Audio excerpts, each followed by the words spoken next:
Reading with Colin. Horton Hatches the Egg by Dr. Seuss.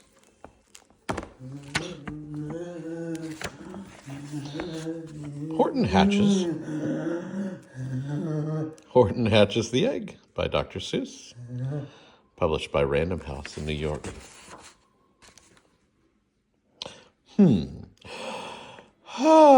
Sighed Maisie, a lazy bird hatching an egg. I'm tired and I'm bored, and I have kinks in my legs from just sitting here day after day. It's work, how I hate it. I'd much rather play. I'd take a vacation, fly off and rest, if I could find someone to sit on my nest. If I could find someone, I'd fly away free. Then Horton the elephant passed by her tree. "Hello," called the lazy bird, smiling her best. "You've nothing to do, and I do need a rest. Would you like to sit on the egg in my nest?" The elephant laughed. "Why, of all the silly things, I haven't feathers and I haven't wings. Me on your egg? Why, that doesn't make sense. Your egg is so small, ma'am, and I'm so immense." "Toot toot," answered Maisie. "I know you're not small, but I'm sure you could do it. No trouble at all. Just sit on it softly. You're gentle and kind. Come, be a good fellow. I know you won't mind." "I can't," said the elephant.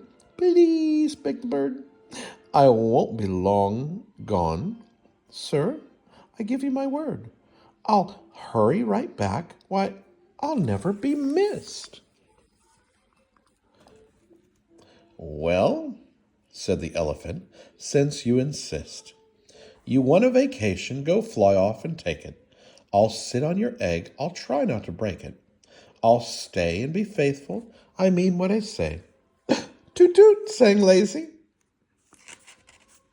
Maisie, and she fluttered away. "The first thing to do," muttered Horton. "Let's see. The first thing to do is prop up this tree. It makes much stronger. That has to be done. Before I get on it, I must weigh a ton." Then carefully, tenderly, gently he crept up the trunk to the nest where the little egg slept. Then Horton the elephant said with a smile, "Now that's that." So he sat, and he sat, and he sat, and he sat. He sat all that day, and he kept the egg warm, and he sat all that night through a terrible storm. It poured and it lightened, it thundered, it rumbled. "This isn't much fun," the poor elephant grumbled. "I wish she'd come back, 'cause I'm cold and I'm wet. I hope that Maisie bird doesn't forget." Well, Maisie by this time was way far beyond reach, enjoying the sunshine way off in Palm Beach, and having such fun, such a wonderful rest, decided she'd never go back to her nest. So Horton kept sitting there day after day, and soon it was autumn and the leaves blew away, and then came the winter, the snow and the sleet, and icicles hung from his trunk and his feet. But Horton kept sitting and saying with a sneeze, "I stay on my egg, and I won't let it freeze. I meant what I said, and I said what I meant. An elephant is faithful 100%. So poor Horton sat there the whole winter through. And then came the springtime with troubles anew. His friends gathered round, and they shouted with glee, "Look, Horton the elephant's up in a tree." They taunted, they teased him, they yelled, "How absurd! Old Horton the elephant thinks he's a bird." Well, they laughed, and they laughed, and they all ran away, and Horton was lonely. He wanted to play.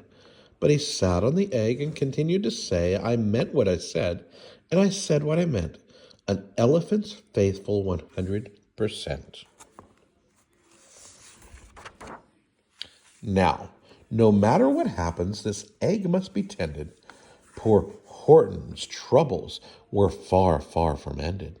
For while Horton sat there, so faithful, so kind, 3 hunters came sneaking up softly behind. He heard the man's footsteps. He turned with a start. Their 3 rifles were aimed right straight at his heart. Did he run? He did not. Horton stayed on the nest. He held his head high, and he threw out his chest. He looked at the hunters as much as to say, shoot if you must, but I won't run away. I meant what I said. I said what I meant. An elephant's faithful 100%. But the men didn't shoot, much to Horton's surprise.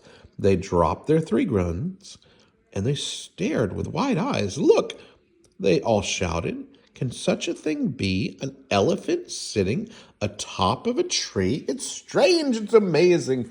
It's wonderfully new. Don't shoot him. We'll catch him. That's just what we'll do. We'll take him alive. Why, he's terribly funny. We'll sell him back home to the circus for money. And the first thing he knew, they had built a big wagon with ropes on the front for pullers to drag on. They dug up his tree and they pulled it inside, with Horton so sad that he practically cried. We're off, the men shouted, and off they all went, with Horton unhappy 100%. Up out of the jungle, up into the sky, up over the mountains 10,000 feet high, then down the mountains and down to the sea went the cart with the elephant, egg, nest, and tree. Then out of the wagon and onto the ship, out over the ocean, and oh, what a trip, rolling and tossing and splashing with the spray. And Horton said day after day after day, I meant what I said, and I said what I meant. But, oh, I am seasick, 100%. And after bobbing around for 2 weeks like a cork, they landed at last in the town of New York. All ashore, the men shouted, and down with a lurch went Horton the elephant, still on his perch, tied on a board that could just scarcely hold him. Bump! Horton landed, and then the men sold him. Sold to the circus. Then week after week, they showed him to people at 10 cents a peek. They took him to Boston, to Kalamazoo, Chicago, Weehawken, and Washington, too. To Daytona, Ohio, St. Paul, Minnesota, to Wichita, Kansas, to Drake, North Dakota. And everywhere, thousands of folks flocked to see and laugh at the elephant up in the tree. Poor Horton grew sadder the further he went, but he said he sat in the hot, noisy tent.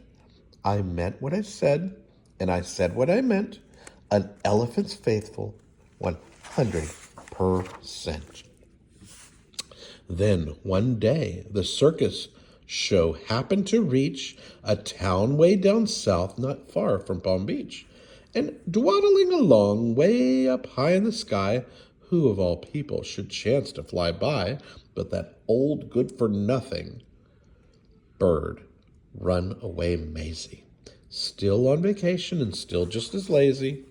And spying the flags and tents just below, she sang out, "What fun! Why, I'll go to the show." And she swooped from the clouds through an open tent door. "Good gracious," gasped Maisie, "I've seen you before." Poor Horton looked up with his face white as chalk.